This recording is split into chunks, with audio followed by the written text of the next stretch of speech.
구약성경 에스라서 보겠습니다.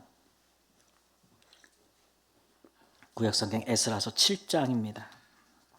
21절부터 28절 말씀까지. 구약성경 719쪽에 에스라서 7장 21절부터 28절 말씀까지. 7장 21절 말씀 에스라서 나 곧 아닥사스다 왕이 유브라데 강 건너편 모든 창고 지기에게 조서를 내려 이르기를 하늘의 하나님의 율법학자 겸 제사장 에스라가 무릇 너희에게 구하는 것을 신속히 시행하되 은은 100달란트까지 밀은 100고르까지 포도주는 100밭까지 기름도 100밭까지 하고 소금은 정량 없이 하라. 무릇 하늘의 하나님의 전을 위하여 하늘의 하나님이 명령하신 것은 삼가 행하라. 어찌하여 진노가 왕과 왕자의 나라에 임하게 하랴.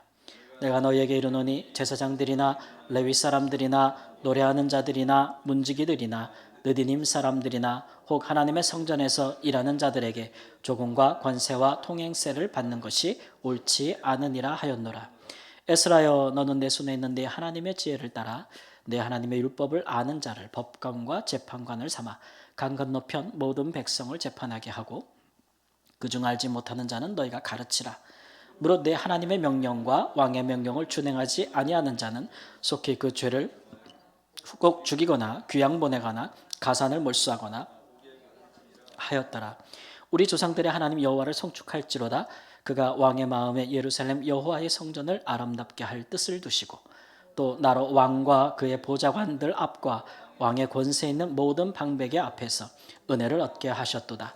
내 하나님 여호와의 손이 내 위에 있으므로 내가 힘을 얻어 이스라엘 중에 우두머리들을 모아 나와 함께 올라오게 하였노라. 아멘. 우리는 지난주까지 이제 그 바벨론에서 돌아온 1차로 돌아왔던 사람들이 처음 성전을 다시 짓기를 시작해서 기초만 쌓고 중단되었다가 15년 후에 다시 선지자들의 말씀을 힘입어서 다시 지은 것까지 이제 얘기를 했습니다. 오늘 말씀은 이제 성전이 지어지고 나서 그래서 우리가 이제 제2성전이라고 부르기도 하고 왜냐하면 제1성전은 솔로몬 성전이니까요. 또 이것을 이제 그 일을 주도한 사람의 이름을 따서 다윗의 후손인 수룹바벨이라는 사람의 이름을 따서 수룹바벨 성전이라고도 부릅니다. 이제 성전이 지어졌으니까 당연히 이제 제사가 시행이 됐겠죠.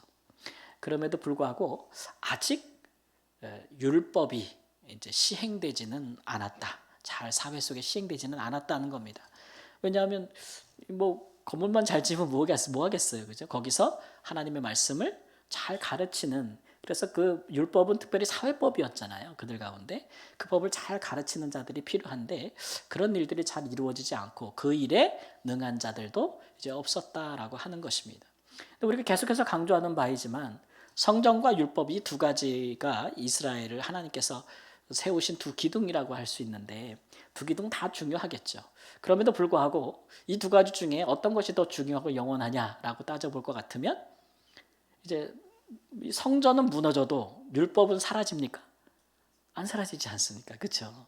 성전이 없어도 율법은 그들이 모인 가정에서 또는 그들이 포로로 잡혀갔던 회당에서도 심지어 가르칠 수도 있고 그 말씀대로 살 수도 있는 거예요.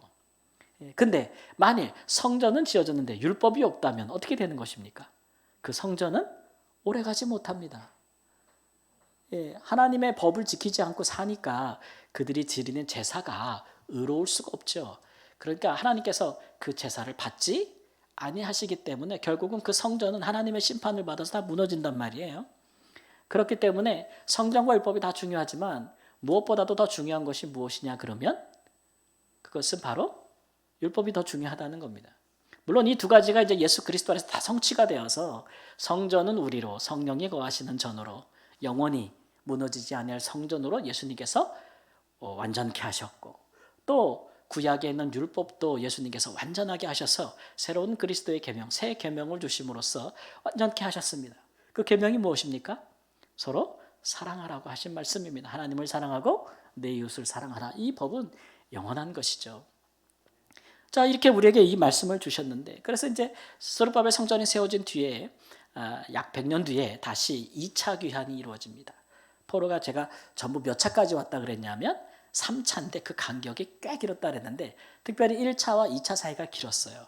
거의 뭐 짧게는 6, 70년 혹은 이제 100년까지도 보는데 그때 그 2차 귀환에 한 사람 주도적인 인물이 리더가 누구였냐면 바로 에스라라는 사람이었어요. 이 사람은 어떤 사람이냐면 원래부터 구약의 율법에 정통한 학자였습니다. 학자였고 이 사람이 아마 이 사람이든지 이 사람의 조상이겠죠. 이 사람은 아닐 거예요. 포로된 지 벌써 70년이 지났고 돌아온 후에도 100년이 지났으니 거의 170년, 180년, 200년 가까이 됐어요. 그러니까 이 사람은 페르시아 땅에서 태어난 사람이고 이미 거기서 정착한 노예로 잡혀갔다가 정착한 유대인들의 3세대, 4세대 이렇게 되지 않았을까요? 200년 정도 됐으니까. 예. 근데 이 사람은 거기서 유대인들이 하나님의 율법을 거기서도 더 잘 지켰어. 이 이스라엘 땅에 있을 때는 못 지켜가지고 쫓겨났는데 거기 가가지고 더 잘 지켰어. 참 희한하죠 우리가. 그렇죠? 그렇게 우리가 참 평안하고 다 부족함이 없을 때는 간절함이 없고 하나님을 향한 사랑도 식고 말씀에 대한 사모함도 식어지고 기도도 잘 안 하게 되는데 참 그 어렵고 힘들면은 다 하나님께 와서 엎드리고 기도한단 말이에요. 사모하게 되고. 여러분 우리가 지금 한영혼 축제에서 한영혼들을 위해서 기도하고 있는데 정말 우리 교회가 집중적으로 기도하잖아요. 제가 여러분께 기도한 대로 그 영혼들이 주를 만나고 주를 찾고 주께 돌아올 수 있도록 기도하라. 온 교회가 막 기도하면 그들의 삶에 지진 다 일어납니다. 여러분 모든 일이 잘 돼서 교회 나오는 사람 봤어요? 아무런 일이 없이 주님 믿는 사람 봤어요? 하나님의 부르심을 듣는다는 것은 인생에 지진이 나는 일이에요. 또는 하나님께서 굉장히 크고 깊은 소명을 주실 때도 인생에 지진이 납니다. 네. 그런 일이 일어나라고 우리 기도하는 거예요. 아멘? 저기 보면 자녀들 이름 있는 분도 있어. 남편 있는 분들도 있고 사랑하는 사람 이름이 있는 분들이 있어. 기도해야 돼 말아야 돼? 해야 돼. 주님께 나오도록 기도하면 하나님이 그들을 부르실 만한 일들을 일으켜 주시는 거예요. 예? 뭐 얘기하다 여기가 얘기했나? 응? 뭐 얘기하고 싶은 마음이 나오는 거지. 예. 에스라. 이 사람이 그 페르시아에서 그 어려운 환경에서도 조상을 따라서 굉장히 율법을 잘 연구하고 배웠던 학사로 자랐어. 페르시아에서. 그러니까 법을 연구하는 사람이겠죠. 근데 놀랍게도 또 3세대 정도 지나니까 이제는 노예 신분을 벗어났는지 거기서 또 등용이 됐어요. 그런 사람들 꽤 있잖아요. 그죠? 왕실까지 막 중요한 페르시아의 이방 나라의 아주 주요한 직위까지 올라간 사람들이 꽤 됩니다. 여러분 아는 사람 한번 얘기해 보세요. 다니엘도 있고 다니엘의 세 친구도 있고 그죠? 많잖아요. 막 그 사람 중에 하나. 이 사람은 아마 왕실에서 아마 법을 다루는 그런 일에 중요하게 종사했던 사람 같아요. 근데 어느 날 페르시아의 아닥사스다 왕이 그 사람 보고 이제 허락하는 겁니다. 너 유다 땅으로 돌아가라. 그래서 강서편에 있는 자들에게 하나님의 율법과 영과에 그걸 가르치라는 거예요. 유대뿐만 아니라. 여기 강이라는 얘기는 지금 유프라테스 티그리스 강인데 지금 한참 전쟁 나고 있는 이란에 있는 그 강을 얘기하는 거예요. 강서편, 강동편 이런 거예요. 강서편이니까 지금으로는 중동부터 이스라엘까지 쫙 이 율법을 가르치라는 거예요. 그러니까 왕이 이 율법의 지혜와 지식, 그 공의로움을 인정하고 그것을 나라에 가르치도록 이제 이 사람을 쓰는 거죠. 아마 그런 총독으로 내보내는 것 같아요. 그래서 이 사람이 2차로 이제 이스라엘의 주요한 1차 때 돌아오지 아니한 주요 족장들을 데리고 또 이제 돌아오게 되는 것입니다. 그럼 이 사람 와서 뭐 하겠어요? 와서 뭐 하겠어요? 성전은 이미 세워졌잖아요. 뭐 하겠어요? 율법을 가르치는 일을 하는 겁니다. 그래서 이스라엘 사회의 법 이런 것들을 이제 정착시키는 일, 그 일들의 소임을 맡아서 오는 것인데 왕이 보낼 때 야 혼자 가라 그렇게 하지 아니하시고 오늘 우리가 이거 말씀 보니까 그 이방 왕이 그에게 많은 국고에 있는 것들을 쓸 수 있는 그 조서를 내려가지고 강 건너편에 있는 모든 창고지기에게 에스라가 구하는 것을 다 주라 그랬어요. 그죠? 근데 이 사람은 이제 제사장이기도 한데 은은 얼마까지, 밀은 얼마까지, 포도주는 얼마까지, 기름도 얼마까지, 소금은 정량 없이 이 사람과 이 무리들이 쓸 거를 다 주란 얘기예요. 이런 얘기죠. 뿐만 아니라 이 사람이 가서 성전에서 제사장들이나 레위 사람들, 뭐 노래하는 사람, 문지기들, 뭐 막 이런 사람들과 함께 막 일하고 할 때 세금 다 면제해 주래요. 오늘 말씀해 보니까 24절에 조공과 관세와 통행세를 면제해 줘라, 이렇게까지 얘기를 하고, 그다음에 에스라에게 또 말하기를 어떤 권하자면, 너 에스라요, 강 건너편에 있는 거기에 법관과 재판관 세우는 거, 그거 네가 해라. 권한까지 줍니다. 그리고 굉장히 막강하지 않아요? 네. 근데 만일 이게 내가 내게 준 권한과 또 내가 내리는 명령을 시행하지 않는 자들은 귀양을 보내거나 가산을 몰수하거나 옥에 가둘지니라, 뭐 이런 집행까지 할 수 있는 권한까지 막 주는 거예요, 에스라한테. 야, 이런 능력을 다 받아가지고 이제 이 사람이 예루살렘 유대로 딱 돌아왔으니 이거 뭐예요? 완전히 이제 금이 환영하는 거지. 완전히 금이 환영하는 거 아니에요? 막강한 권력을 가지고 왕을 힘입어서 오는 거 하지 않습니까? 근데 이 일에 대해서 에스라가 스스로 어떻게 생각했는지를 27절, 28절 말씀 보면 이제 우리가 알 수 있는 거예요. 여호와를 성축할지로다, 이런 얘기는 그 일에 대해서 하나님께 감사하는 겁니다. 감사하면서 야, 나 어떻게 우리에게 이런 일이 일어나냐, 이렇게 생각해 볼 때에 여기에 하나님의 뜻이 있었다. 그래서 왕과 왕백들을 통해서 하나님께서 우리에게 은혜를 베푸신 것이 아니냐, 이렇게 고백하면서 하나님을 찬양한다는 내용이 오늘 본문 말씀입니다. 그러니까 오늘 말씀이니까 하나님의 여호와의 성전을 아름답게 할 뜻을 두셔서 하나님께서 이것을 이루셨다는 거예요.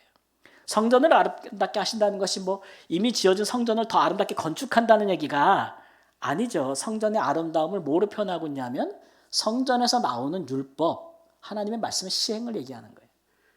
그것을 위해서 거기에 하나님의 뜻이 있다는 거예요. 그 뜻을 하나님께서 이루려고 내게 왕과 왕 옆에 있는 많은 방백들에게 은혜를 얻게 하셨다, 이렇게 이야기하고 있는 겁니다. 그러니까 이게 자기의 지금 권세를 가지게 된 것이, 승진하게 된 것이, 이것이 내 잘나서 그런 거 아니라고 얘기하고 있는 거예요. 하나님이 뜻이 있어가지고 그 뜻을 이루려고 그렇게 하셨다는 거죠. 그러니까 이 사람이 확실히 아는 것은 이건 하나님의 은혜다. 근데 이 은혜를 지금 누가 준 거예요? 하나님이 준 거예요? 1차적으로 직접적으로는? 누가 준 거예요? 왕이 준 거지. 그것도 이방 왕이, 그것도 페르시아라고 하는 나라의 이방 왕과 거기에 있는 중요한 방백들이 자기한테 이렇게 막강한 권한을 준 건 그 사람들이에요. 근데 에스라는 고백하기를 그 사람들이 내게 베풀어 주시는 호의와 은혜가 사실은 누가 감동해서? 하나님이 그들을 통해서 내게 베푸신 은혜라예요. 하나님의 뜻을 이루려고. 이런 시각을 가지고 있는 거예요. 그러니까 거기서부터 찬양이 나오고 하나님을 향한 감사의 기도가 나오는 것이죠. 이것은 이제 우리가 뭔가 이제 우리가 기도하면서 하나님의 은혜를 구할 때 우리가 해야 될 생각들을 좀 한번 돌이켜 좀 한번 꼼꼼하게 생각할 수 있게 되는 내용인 거죠. 여러분, 하나님이 우리에게 응답하실 때에 하나님은 뭐든지 다 우리 힘으로 스스로 한다고 하게끔 하는 것이만이 하나님의 응답은 아닙니다. 말이 꼬이네? 저녁을 많이 먹었나? 덜 먹었나? 내가 하나님이 직접적으로 뭐 환상과 계시 혹은 하나님이 내게 있는 힘으로만 나를 뭐 이렇게 해주시는 것만이 하나님의 역사가 아니에요. 하나님은 지금 이방 왕을 통해서도 에스라를 들어서 높이잖아요. 그죠? 그것도 하나님이 주시는 은혜라고 이야기하고 있는 겁니다. 왜냐하면 모든 권세는 누구에게서 나는 거예요? 하나님에게서 나는 거예요. 하나님께서 그의 백성들에게 하나님의 뜻을 이루기 위하여 전폭적으로 지지를 해줄 때에 하나님은 자기의 것을 주시는데 하나님의 것은 우리가 생각하는 것보다 초월하죠. 세상의 모든 것이 다 하나님의 거예요. 하나님은 그 일에 누구든지 사용할 수 있어요. 하나님은 믿지 않는 자도 사용하고 믿는 자도 사용하고, 하나님은 의인도 사용하지만 누구도 써요? 악인도 써요. 하나님은 누구든지, 심지어는 마귀도 하나님은 원하는 대로 쓸 수 있는 분이에요. 그렇게 우리가 이제 하나님의 은혜를 입는다고 할 때에 우리의 생각이 넓어져야 됩니다. 하나님의 손이 어디까지 미치는지, 하나님의 손이 어디까지 역사하는지, 좀 폭넓은 생각들을 가져야 되는데 우리 믿는 사람들이 좀 하나님이 우주적이고 또 지구적이고 세상적이고 뭐 하나님께서 이런 모든 것들을 다 주관할 수 있다는 것들만큼 열려 있지 못해요. 아주 닫힌 좁은 생각들을 갖고 있어요. 하나님이 하실 수 있는 일들에 대해서 다 뭐 믿는 사람 혹은 교회 막 여기만 생각을 해.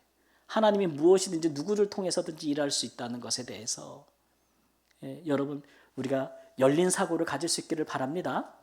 모든 세상의 모든 것이 다 하나님의 것이고 모든 사람도 다 하나님께서 부릴 수 있는 거예요. 부릴 수 있어요. 그러니까 우리가 기도할 때에 열려 있어야 돼요. 우리 살다 보면은 우리 인생의 중요한 키를 잡고 있는 사람들이 있잖아. 우리가 뭐 세상 권세를 다 갖고 있어요?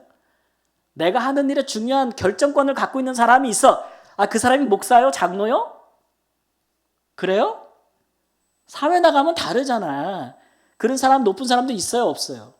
그런 사람들 다 예수 믿어요? 아니잖아.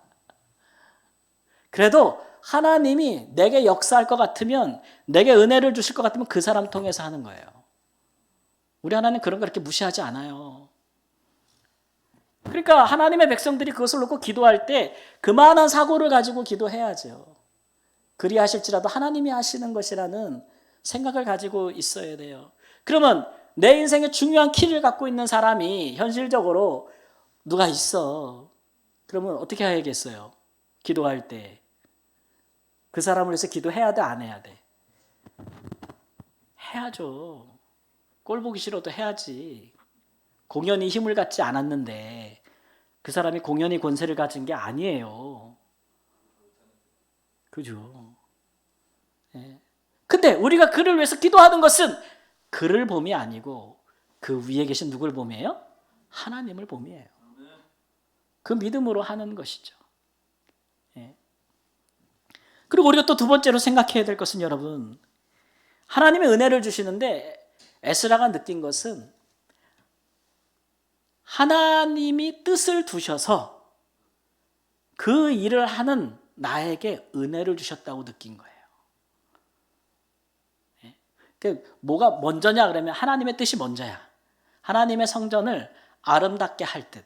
이스라엘 백성들에게 이제는 하나님의 율법을 가르칠 뜻을 하나님이 세우셨기 때문에 거기에 합한 에스라에게 뭘 주신 거예요? 은혜를 주신 거예요. 은혜를 주신 거예요.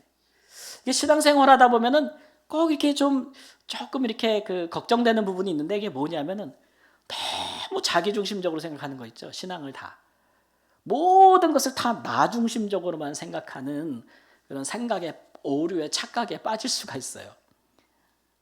신앙이 오래되고 기도를 많이 하고 신앙생활에 열심을 낼수록 뭐든지 다 하나님이 나를 위해 하는 것 같고 나 중심으로만 돌아간다고 생각해. 근데 여러분 신앙이 좋다는 것은 나 중심이 아니고 하나님 중심인 거예요. 하나님 중심으로 세상은 돌아가는 거예요. 아멘? 하나님이 정하셔서 은혜를 주시는 거예요. 그러니까 내가 뭔가 하다가 내가 진짜 너무 큰 은혜를 받았어. 하나님 나를 정말 잘 되게 했어. 하나님 내게 정말 이런 큰 기회를 줬어. 그러면 여러분 어떻게 생각해야 돼요? 하나님 감사합니다. 하나님 나를 사랑하셔서 이런 기회를 주셨군요. 감사합니다. 땡큐 하고 끝나는 게 아니고 하나님이 나에게 이런 선물을 줬으니 여기에 무슨 하나님의 뜻이 있겠구나라고 생각을 해야죠. 하나님의 뜻이 있겠구나. 거기까지 우리의 생각이 나가야 되는 것이죠.